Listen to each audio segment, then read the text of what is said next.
Avez-vous déjà pensé qu'un simple sourire sur une vieille photo pouvait cacher un destin brisé? En 1912, dans un petit village de Normandie, une jeune fille de 15 ans posa devant l'objectif d'un photographe ambulant. Quelques jours plus tard, son avenir fut décidé contre sa volonté. Un secret que personne n'avait osé lui dire. Mais ce qui allait se passer dans les années suivantes bouleversa tout ce que l'on croyait savoir sur elle. Et aujourd'hui, je vais vous raconter cette histoire dramatisée, inspirée de faits historiques bien réels. Avant de commencer, abonnez-vous à cette chaîne, mettez un like et dites-moi dans les commentaires de quelle ville vous regardez cette vidéo. Cela nous aide à faire vivre ces récits et à continuer de partager des histoires qui portent des leçons de vie et qui ne doivent pas être oubliées. Cette photo cache un secret que personne n'aurait dû découvrir. Une jeune fille de 15 ans sourit à l'objectif, sans savoir que dans 3 jours exactement, son père signerait le contrat qui scellerait son destin. Si vous restez jusqu'à la fin de cette histoire, vous découvrirez comment cette adolescente innocente est devenue l'une des couturières les plus respectées de Montmartre. Mais à quel prix? C'est l'histoire de Marie-Jeanne Dubois, une fille qui a tout perdu avant même de savoir ce qu'elle possédait. Le 15 juin 1912, place de l'église Saint-Pierre, près de Caen. Le photographe ambulant, Monsieur Bertrand, ajuste sa chambre photographique sur trépied. La technique des plaques de verre qu'il utilise nécessite que ses sujets restent parfaitement immobiles pendant plusieurs secondes. Marie-Jeanne se tient là, dans sa robe blanche de communion qu'elle porte pour la 3e année consécutive, les mains jointes sur son rosaire. Une goutte de sueur perle sur sa tempe sous le soleil de juin, mais elle n'ose pas bouger. Ce que le photographe capture sans le savoir, c'est le dernier moment d'innocence d'une enfant. Les archives paroissiales de Saint-Pierre, conservées aujourd'hui aux archives départementales du Calvados, montrent qu'elle fut baptisée le 3 mars 1897. 15 ans et 3 mois plus tard, elle pose pour cette photo, ignorant que son père, Pierre Dubois, vient de perdre leur dernière parcelle de terre. Marie-Jeanne remarque quelque chose d'étrange dans le regard des femmes du village. Madame Leclerc, l'épicière, détourne les yeux quand elle passe. La boulangère lui glisse un pain supplémentaire dans son panier en murmurant « Pauvre petite ». Mais Marie-Jeanne ne comprend pas. Elle pense qu'elles ont pitié de sa robe usée ou de ses sabots troués. La vérité est bien plus cruelle.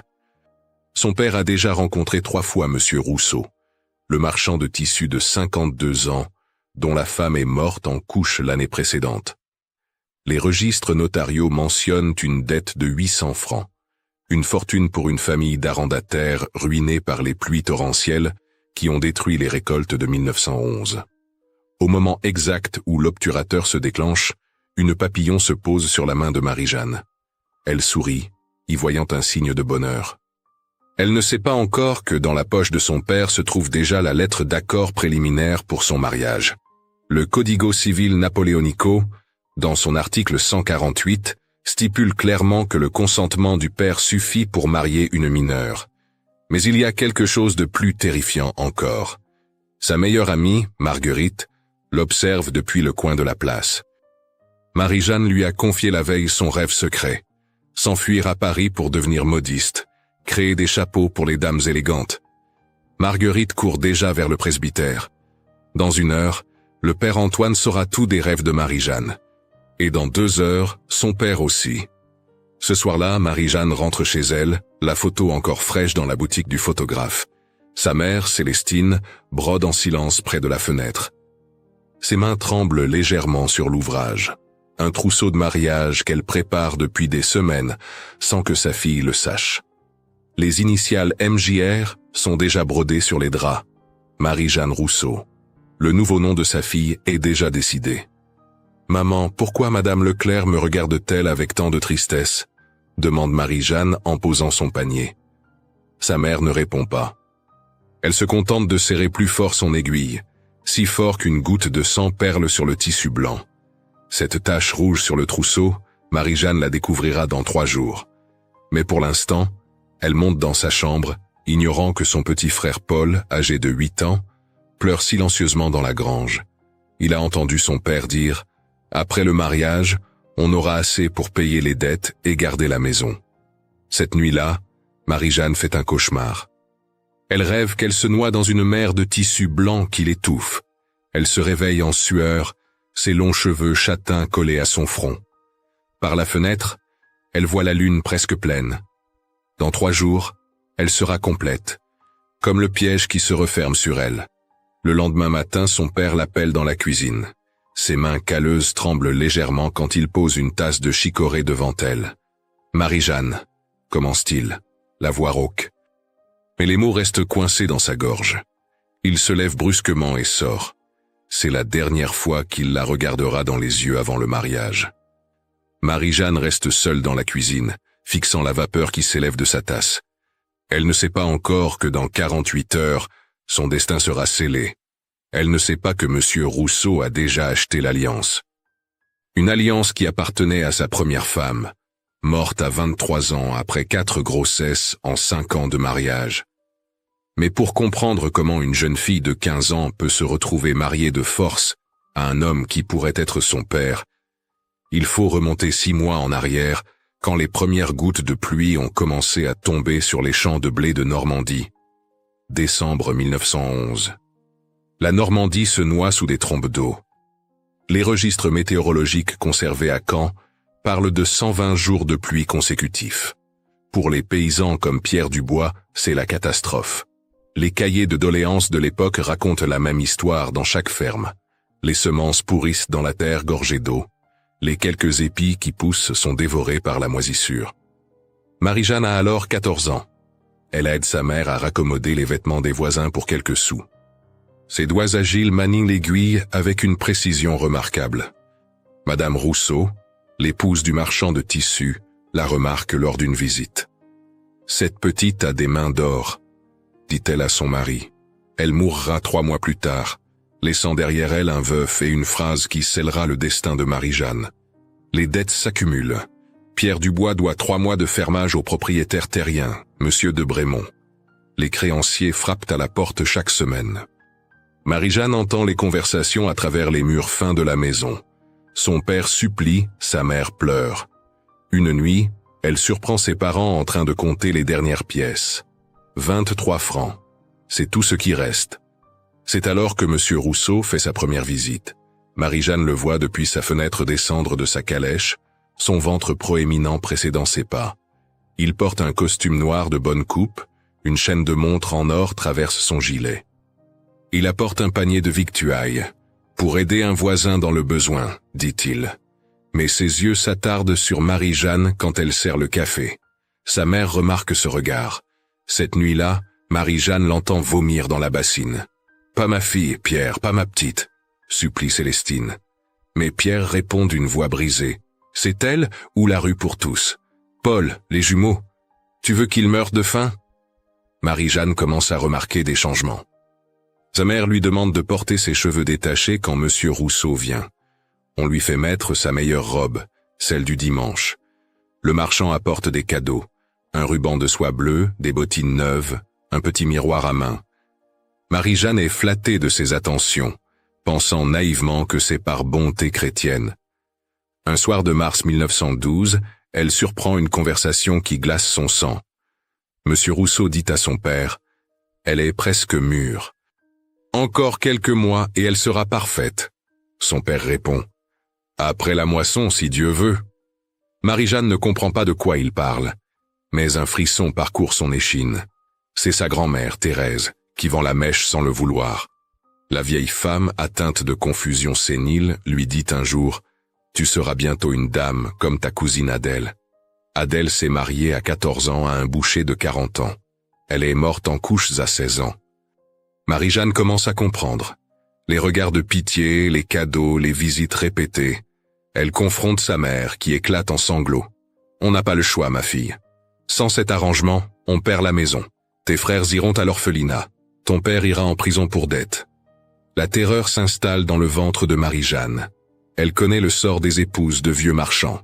Elle a vu Madame Gauthier, mariée à 15 ans, morte à 19 après 4 fausses couches. Elle a vu Madame Pichon, battue par son mari ivrogne, se jeter dans la rivière.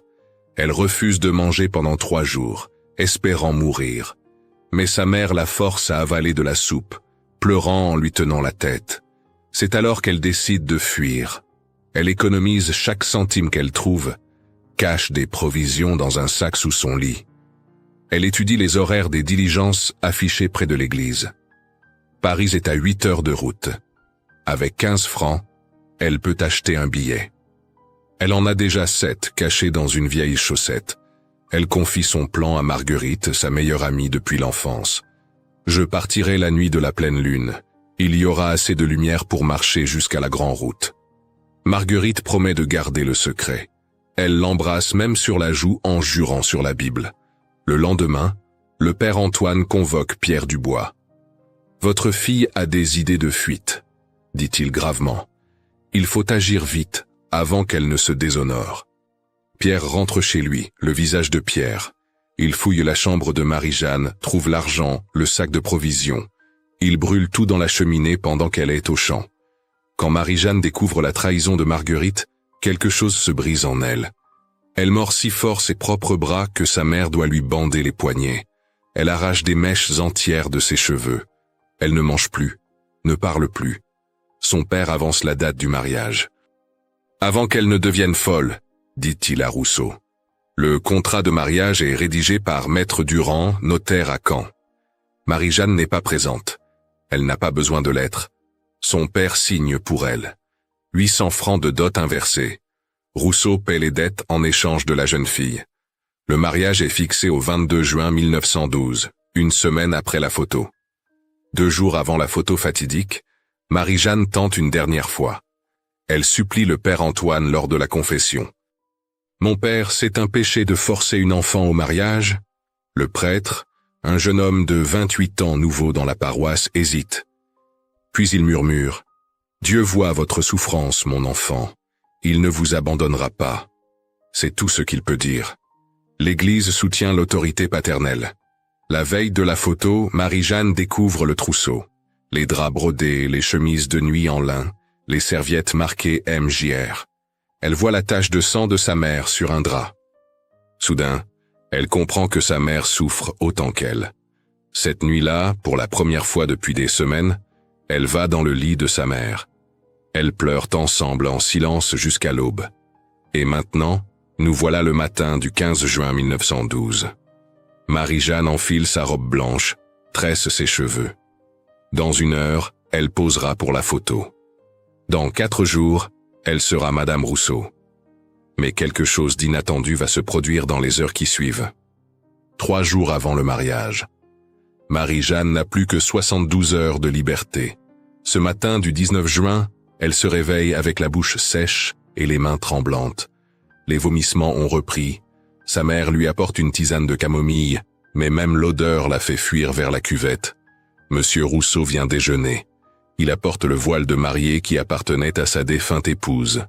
Le tissu jauni sent le renfermé et la naphtaline. Marie-Jeanne le touche du bout des doigts et sent sa peau se hérisser de dégoût. « Essaie-le », ordonne son père. Elle obéit, mécaniquement. Dans le miroir, elle voit un fantôme. C'est là que Paul, son petit frère, fait quelque chose d'extraordinaire. Il renverse accidentellement l'encrier sur le voile. L'encre noire se répand comme une malédiction sur le tulle jauni. Rousseau devient rouge de colère, lève la main vers l'enfant. Mais Marie-Jeanne s'interpose. « C'est ma faute, monsieur. »« J'ai bousculé Paul. » Elle reçoit la gifle à sa place. Sa joue brûle. Mais dans les yeux de Paul, elle voit de l'amour et de la révolte. Cette nuit-là, elle ne dort pas. Elle compte les heures. 58 heures avant la cérémonie. Elle se lève, va à la fenêtre. La lune est presque pleine. Elle pense à se jeter du premier étage, mais la hauteur n'est pas suffisante. Elle se casserait une jambe, peut-être, et on la marierait quand même, boitillante. Au petit matin, elle trouve un cadeau glissé sous sa porte. C'est un mouchoir brodé de sa tante Léonie, celle qui vit à Rouen. Dedans, un message codé dans les points de broderie, une technique que Léonie lui a enseignée enfant. Le message dit « Courage. Après la tempête vient le soleil. » Et 15 francs cachés dans l'ourlet. Marie-Jeanne comprend. Sa tante a vécu la même chose, mariée à 16 ans. Elle a survécu. Le 20 juin. 48 heures. L'examen médical. Marie-Jeanne doit se soumettre à l'humiliation ultime. La sage-femme du village, Madame Bouquet, dont le journal intime sera découvert des décennies plus tard, écrit ce jour-là. Examinez la petite Dubois, vierge confirmée, pauvre enfant, elle tremblait comme une feuille. Ses bras portent des marques de morsures. Son cuir chevelu a des zones chauves cachées sous un bonnet. Marie-Jeanne sort de cette épreuve brisée, mais en rentrant, elle croise le charretier gitan, Georges, qui livre du bois. Il glisse quelque chose dans sa main, c'est une fiole minuscule. « Pour dormir », murmure-t-il en romani. « 3 gouttes, tu dors, toute la fiole. » Il ne finit pas sa phrase, mais Marie-Jeanne comprend. Une porte de sortie. Elle cache la fiole dans le double fond de sa boîte à couture. Ce soir-là, dernier dîner en famille avant le mariage. Sa mère a préparé son plat préféré, le ragoût de lapin aux pommes. Mais Marie-Jeanne ne peut rien avaler. Son père ne la regarde toujours pas. Les jumeaux, 5 ans, ne comprennent pas pourquoi leur grande sœur pleure dans son assiette. Paul serre sa main sous la table. Après le dîner, elle monte dans sa chambre pour la dernière fois en tant que Marie-Jeanne Dubois. Demain soir, elle dormira dans la maison de Rousseau, dans le lit où sa première femme est morte. Elle sort la fiole, la contemple. 3 gouttes pour dormir. Toute la fiole pour dormir à jamais. C'est alors qu'elle entend des voix dans la cour. Elle regarde par la fenêtre. Rousseau est là avec 3 autres hommes. Ils boivent et rient. Elle entend des bribes de conversation. 15 ans, c'est le meilleur âge, dit l'un. Assez vieille pour enfanter, assez jeune pour dresser, répond Rousseau. Ils rient tous. Marie-Jeanne court vers la cuvette, vomit de la bile. Le matin du 21 juin arrive trop vite. Jour du mariage. Marie-Jeanne est réveillée à l'aube par sa mère. On la lave, on la coiffe, on l'habille. Le voile taché a été remplacé par un simple fichu blanc. La robe de mariée est en fait la robe de communion rallongée avec du tissu bon marché. Ses mains tremblent tellement qu'elle ne peut pas boutonner les manchettes. À l'église, une surprise l'attend. Presque personne n'est venu, quelques voisins par obligation. Marguerite n'est pas là, trop honteuse pour affronter son ancienne amie. Le père Antoine, le jeune prêtre, a l'air malade. Ses mains tremblent sur le missel. Marie-Jeanne réalise qu'il n'approuve pas ce mariage mais n'a pas le pouvoir de l'arrêter. La cérémonie commence. Marie-Jeanne avance dans l'allée au bras de son père. Chaque pas est une agonie. Elle voit Rousseau qui l'attend à l'autel, son ventre bedonnant, ses bajousses tremblotantes, ses petits yeux porcins qui la détaillent. Elle pense à la fiole cachée dans sa boîte à couture. Ce soir, après qu'il aura, elle décidera. Marie-Jeanne Dubois, acceptez-vous de prendre pour époux? La voix du prêtre semble venir de très loin. Elle doit répondre. Son père lui pince le bras, fort. Elle ouvre la bouche. Aucun son ne sort. Le prêtre répète la question. Cette fois, dans un souffle à peine audible, elle murmure « Oui ». L'alliance, froide et trop grande, glisse à son doigt. Celle de la morte. Marie-Jeanne sent l'esprit de la première Madame Rousseau planer sur elle. Combien de fois cette femme a-t-elle regretté son propre « oui » ? Combien de nuits a-t-elle pleuré dans ce lit où Marie-Jeanne dormira ce soir ? La signature du registre. Marie-Jeanne ne sait écrire que son prénom. Son père guide sa main pour le reste. Marie-Jeanne Rousseau. Son nouveau nom. Son ancienne identité effacée d'un trait de plume. Elle n'est plus la fille qui rêvait de créer des chapeaux à Paris. Elle est la propriété d'un marchand de tissus. Le repas de noces se passe dans un silence de mort. Même Rousseau semble mal à l'aise. Il boit plus que de raison. Marie-Jeanne compte les minutes. Dans 3 heures, ils partiront pour sa maison. Dans 4 heures, elle touche discrètement sa boîte à couture posée à ses pieds. La fiole est là. C'est alors que l'imprévu se produit. Un cavalier arrive au galop dans la cour. C'est le commis de Rousseau. Il est blême. « Monsieur, c'est urgent. Les brigands ont attaqué le convoi. Toute la marchandise de soie. Il faut que vous veniez immédiatement à Lisieux. » Rousseau hésite. Regardez sa jeune épouse, puis son commis. La soie représente 6 mois de bénéfice. Il se lève. « Je reviens demain, » grogne-t-il à Marie-Jeanne. « Sois sage. » Il part dans un nuage de poussière, laissant derrière lui une jeune mariée et un sursis inespéré. Mais ce que personne ne sait encore, c'est que Rousseau ne reviendra jamais. Cette nuit du 21 juin 1912, Marie-Jeanne dort dans son lit d'enfant une dernière fois. Le sursis accordé par le départ précipité de Rousseau lui donne un répit, mais aussi une angoisse nouvelle. Demain, il reviendra. Demain, elle devra affronter son destin. La fiole reste cachée dans sa boîte à couture, dernière issue possible. À l'aube du 22 juin, elle est réveillée par des cris dans la rue. Les voisins s'agitent, les femmes sortent en chemise de nuit. Marie-Jeanne descend, encore en robe de mariée froissée par une nuit agitée. C'est le facteur qui apporte la nouvelle.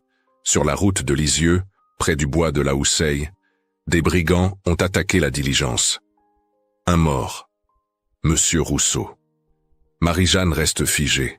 Les mots résonnent dans sa tête sans qu'elle puisse les comprendre. Sa mère la prend dans ses bras, mais Marie-Jeanne ne sent rien. Son père devient blanc comme un linge. Sans Rousseau, les dettes reviennent. La maison sera saisie. Tout a été vain. Les détails arrivent par bribes. Les brigands voulaient la marchandise de soie. Rousseau a résisté. Un coup de couteau dans le ventre. Il a mis 3 heures à mourir, appelant sa première femme dans son délire d'agonie, jamais la seconde. Le rapport de gendarmerie conservé aux archives départementales mentionne « Victime, Rousseau Jean-Baptiste, 52 ans, négociant. Cause du décès, hémorragie suite à perforation abdominale. » Marie-Jeanne monte dans sa chambre, s'assoit sur son lit. Elle regarde ses mains. L'alliance y brille encore. Elle l'enlève, la pose sur la table de nuit. Elle est veuve à 15 ans. Mariée et veuve en moins de 24 heures. Un rire nerveux la secoue, puis des larmes. Pas de tristesse, mais de soulagement. Puis la culpabilité de ce soulagement. Puis la peur de ce qui va suivre. Les jours suivants sont un tourbillon. L'enterrement de Rousseau. Marie-Jeanne en voile de deuil, jouant la veuve éplorée alors qu'elle ressent une liberté vertigineuse. Le notaire convoque la famille. Surprise, Rousseau n'avait pas eu le temps de modifier son testament. Mais en tant qu'épouse légitime, Marie-Jeanne hérite de la moitié de ses biens. L'autre moitié va à un cousin éloigné de Lyon. L'inventaire révèle des économies cachées. 2000 francs en pièces d'or dissimulées dans une cache du plancher. Assez pour payer les dettes, et plus encore. Mais Pierre Dubois veut tout contrôler. Il demande à Marie-Jeanne de signer une procuration. Elle refuse. Pour la première fois de sa vie, elle dit non à son père. « Je suis veuve, donc majeure aux yeux de la loi », déclare-t-elle, citant un article du Code civil que le jeune père Antoine lui a discrètement glissé. Son père la gifle. Elle ne bronche pas. « Cet argent servira à payer vos dettes, père, mais le reste est à moi. » Une semaine passe. Marie-Jeanne règle les créanciers. Il lui reste 600 francs, une fortune pour une fille de ferme. Elle commence à faire des plans. Paris, les ateliers de couture, son rêve à portée de main. Mais son père a d'autres idées. Il négocie déjà avec un autre prétendant, le boucher Mallet, 60 ans, veuf lui aussi. Cette fois, Marie-Jeanne est prête. Elle a appris à lire les documents légaux dans les livres de Rousseau. Elle sait qu'en tant que veuve, elle ne peut être remariée de force. Mais son père peut la séquestrer, la battre, la briser jusqu'à ce qu'elle cède. Elle doit agir vite. C'est Paul, son petit frère, qui l'aide. Il vole les clés de la malle où leur père garde les papiers importants. Marie-Jeanne prend son acte de mariage, son certificat de veuvage, l'acte de décès de Rousseau. Sans ces documents, son père ne peut rien prouver. Elle cache l'argent dans la doublure de son corset, coude les billets un par un dans le tissu. Le 15 juillet, jour du marché. Marie-Jeanne prétend aller vendre des œufs.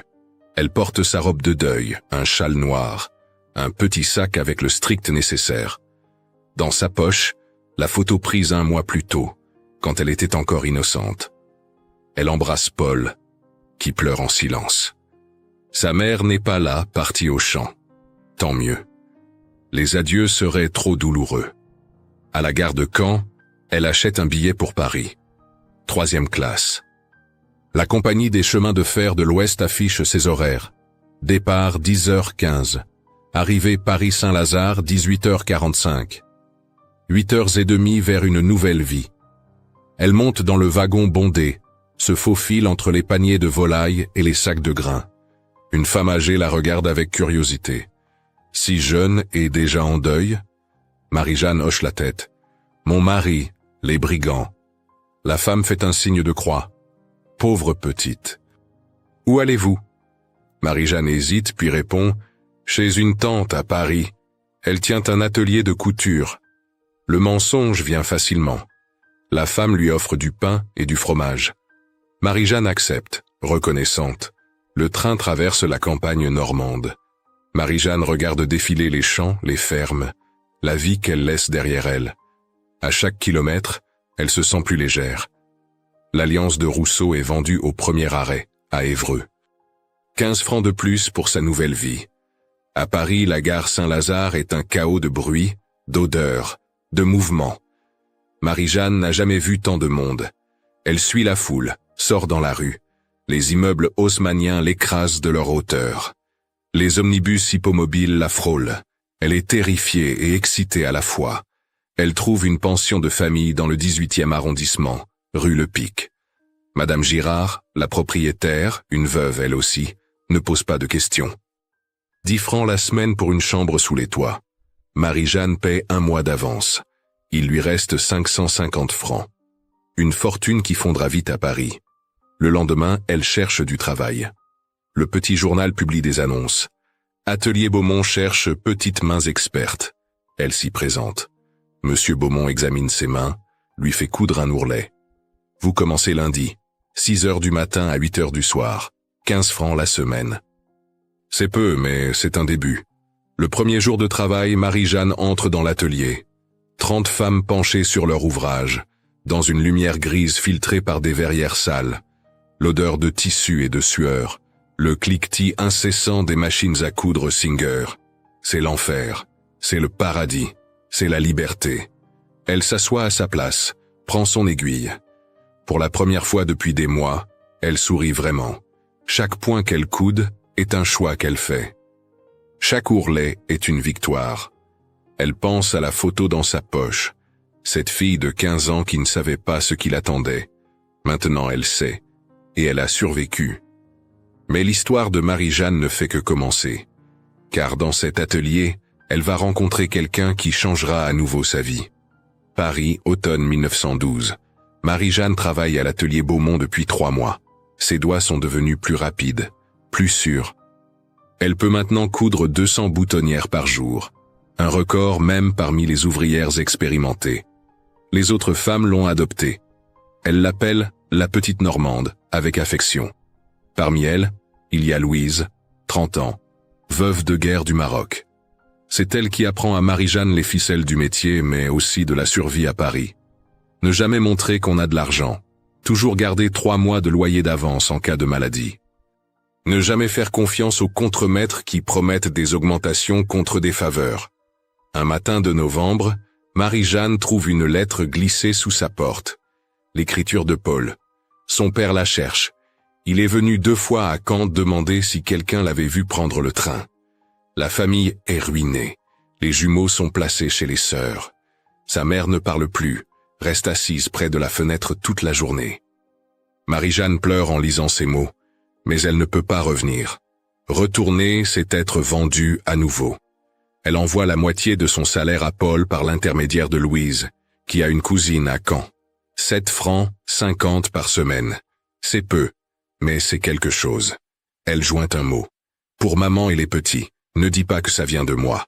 L'hiver 1912 est rude, le charbon coûte cher. Marie-Jeanne dort tout habillée sous 3 couvertures. Ses mains gercées par le froid peinent à tenir l'aiguille. Un matin, elle tousse du sang. La tuberculose, fléau des ateliers. Madame Girard, la logeuse, lui apporte des tisanes. Repose-toi, petite, les mortes ne perdent pas de loyer. Marie-Jeanne se rétablit, mais l'avertissement est clair. Ce travail la tuera si elle n'évolue pas. Elle commence à observer Madame Beaumont, la femme du patron, qui dessine les modèles. En cachette, le soir, à la lumière d'une bougie, Marie-Jeanne dessine ses propres créations. Des chapeaux, comme dans ses rêves d'enfant, mais aussi des robes, des manteaux. En janvier 1913, un événement change tout. Madame Beaumont tombe malade. Monsieur Beaumont cherche désespérément quelqu'un pour terminer les croquis de la collection de printemps. Marie-Jeanne rassemble son courage, montre ses dessins. Beaumont les examine, sourcils froncés. C'est maladroit, mais il y a quelque chose. Tu peux essayer. Les semaines suivantes sont épuisantes. Marie-Jeanne travaille 18 heures par jour, coude le jour, dessine la nuit. Mais elle est vivante comme jamais. Ses modèles plaisent. Une cliente importante, la femme d'un député, commande 3 robes d'après ses croquis. Beaumont lui donne une prime. 50 francs. Une fortune. Avec cet argent, Marie-Jeanne loue une vraie chambre, avec une fenêtre sur rue des Abbesses. Elle achète du tissu de qualité, commence à créer ses propres pièces le dimanche. Elle les vend aux autres ouvrières, puis à leurs amis. Bientôt, elle a sa petite clientèle. Mars 1914. Marie-Jeanne a maintenant 17 ans. Elle reçoit une nouvelle lettre, cette fois officielle. Son père est mort. Crise cardiaque dans les champs. Sa mère demande son retour. Marie-Jeanne hésite. Elle pourrait revenir maintenant, reprendre la ferme, s'occuper de ses frères. Mais Paris l'a changée. Elle n'est plus la petite fille soumise. Elle est Marie-Jeanne la couturière, qui gagne sa vie, qui crée, qui décide. Elle prend le train pour l'enterrement. Quand elle descend à la gare de Caen, personne ne la reconnaît. Elle porte une robe qu'elle a créée elle-même, sobre mais élégante. Ses cheveux sont coiffés à la parisienne. Elle marche différemment, la tête haute. Les gens du village murmurent sur son passage. Sa mère la regarde comme une étrangère. « Tu as changé, Marie-Jeanne. » C'est un constat, ni approbation, ni reproche. Paul, maintenant 11 ans, court dans ses bras. Les jumeaux, revenus de l'orphelinat, la regardent avec curiosité. Elle leur a envoyé de l'argent chaque semaine, mais ils ne le savent pas. Au cimetière, devant la tombe fraîche de son père, Marie-Jeanne ne ressent rien. Cet homme qui a voulu la vendre est mort. Elle ne peut pas pleurer celui qui a tué ses rêves d'enfant. Mais elle dépose une fleur, par respect pour ce qu'il aurait pu être dans d'autres circonstances. C'est là qu'elle voit Marguerite, son ancienne amie traîtresse. Marguerite a vieilli, porte déjà les marques de 2 grossesses difficiles. Elle s'approche, tête basse. « Marie-Jeanne, Pardon, j'étais jeune, j'avais peur. » Marie-Jeanne la regarde longtemps, puis dit simplement « Je sais, moi aussi j'avais peur. Elles ne seront jamais amies à nouveau. » Mais la haine s'est éteinte. Après l'enterrement, Marie-Jeanne fait une proposition à sa mère. « Venez à Paris, tous. Je gagne assez maintenant. Les garçons iront à l'école. Vous pourrez vous reposer. » Sa mère hésite. Quitter la Normandie, c'est impensable. Mais rester, c'est la misère assurée. Finalement, en mai 1914, la famille Dubois arrive à Paris. Marie-Jeanne a loué un appartement de 3 pièces rue Caulaincourt. C'est modeste mais propre. Sa mère pleure en voyant l'eau courante et le poêle à charbon. Paul entre au collège, les jumeaux à l'école primaire. La vie reprend, différente mais vit quand même. Juin 1914. Marie-Jeanne ouvre son propre atelier. Un minuscule local rue Ravignan. 2 machines à coudre d'occasion, 3 ouvrières. L'enseigne dit simplement « Marie-Jeanne, modes et confections ». Le jour de l'ouverture, elle sort la photo de 1912, la regarde longuement. Cette fille innocente en robe blanche n'existe plus. À sa place, une femme qui a survécu au pire. Mais l'histoire, elle, ne s'arrête pas. Le 28 juin, l'archiduc François Ferdinand est assassiné à Sarajevo. En août, c'est la guerre. Les hommes partent au front. Les ateliers de mode ferment les uns après les autres. Mais Marie-Jeanne s'adapte. Elle coud des uniformes, des bandages, des drapeaux. Son atelier devient un lieu de résistance féminine où les veuves de guerre trouvent du travail. 1. L'armistice. Marie-Jeanne a 21 ans. Son atelier emploie maintenant 30 femmes. Elle n'est pas riche, mais elle est respectée. Elle n'a jamais cherché l'amour. Les hommes lui font encore peur. Mais elle a trouvé quelque chose de plus précieux, la liberté de choisir sa vie. Un jour de 1962, 50 ans après la photo, une journaliste du magazine Elle vient l'interviewer. Marie-Jeanne, maintenant 65 ans, sort la vieille photographie. Regardez cet enfant. dit-elle. Elle ne savait pas qu'on allait la vendre comme du bétail. Elle ne savait pas qu'elle deviendrait veuve à 15 ans. Elle ne savait pas qu'elle fuirait à Paris avec 600 francs volés à un mort. La journaliste demande « Avez-vous des regrets ?» Marie-Jeanne réfléchit longuement. « Je regrette la souffrance. Je regrette que ma mère ait dû pleurer. Je regrette que mes frères aient connu l'orphelinat. Mais je ne regrette pas d'avoir survécu. Je ne regrette pas d'avoir choisi ma vie. » Elle montre l'atelier, maintenant une vraie maison de couture avec pignon sur rue. Chaque femme qui travaille ici est libre, libre de partir, libre de rester, libre de créer, libre de rêver. C'est ça mon héritage, pas la richesse, mais la liberté. La journaliste demande une dernière question. Si vous pouviez parler à cette jeune fille sur la photo, que lui diriez-vous? Marie-Jeanne sourit, ce même sourire timide de la photo, mais avec 50 ans de sagesse en plus. Je lui dirais, dans 3 jours on va décider de ta vie sans toi. Tu vas souffrir plus que tu ne crois possible. Tu vas penser à mourir, mais accroche-toi, parce qu'un jour, tu seras libre. Et ce jour-là, tu comprendras que chaque point que tu couds est une victoire. Chaque décision que tu prends est un acte de résistance. Tu n'es pas né pour être la propriété de quelqu'un. Tu es né pour être toi-même. Et mûre cette image de 1912, Marie-Jeanne Dubois avait 15 ans et 3 jours à vivre avant qu'on ne décide de son destin. Aujourd'hui, à 65 ans, chaque matin quand elle ouvre son atelier, elle sait qu'elle a gagné. Pas la guerre contre les hommes qui voulaient la posséder, mais la bataille pour le droit d'exister par elle-même.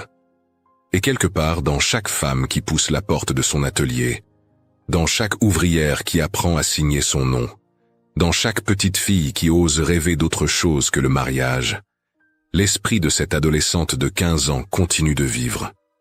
Parce que la liberté, une fois goûtée, ne s'oublie jamais. Elle se transmet de femme en femme, de génération en génération, comme un secret précieux brodé dans la doublure de l'histoire.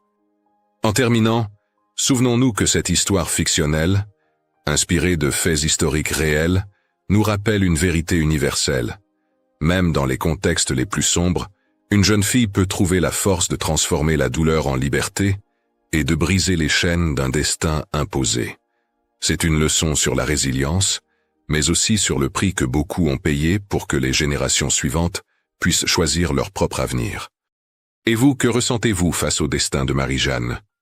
Pensez-vous que la famille doit toujours primer sur le rêve individuel? Quel secret ou sacrifice de vos ancêtres pourrait encore éclairer nos vies aujourd'hui? Écrivez le mot liberté dans les commentaires pour montrer que vous êtes restés avec nous jusqu'à la fin. Dites-nous aussi de quelle ville vous nous regardez. Si vous le souhaitez, partagez une histoire ancienne de votre famille ou de vos grands-parents. Ces récits inspirent souvent de nouvelles histoires pour notre chaîne. Merci d'avoir suivi ce récit et n'oubliez pas de vous abonner, de liker la vidéo, d'activer la cloche et de partager pour que ces voix du passé continuent de vivre. Et cliquez sur la vidéo suivante pour découvrir une autre histoire bouleversante.